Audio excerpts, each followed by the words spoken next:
İzni'yi bana teslim et. Et ki Konstantiniye tahtındaki ömrün uzun olsun. Hayır ne izlik ne de istikbalde bekleyen bahttır benim meselem. Orhan yıkılsın. Sonra istersen cihan yıkılsın.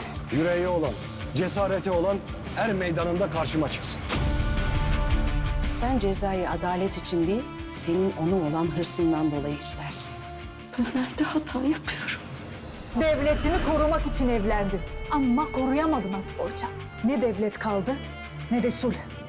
Gideceksin. Bu meseleyi savaştan başka bir şey çözemez gayrı. İkisini de elinden kimse alamayacak. Hiç kimse sevdiği, aşık olduğu bir adamı paylaşmak istemez. Ama bu siyasi bir evlilik. Aşık oluyor.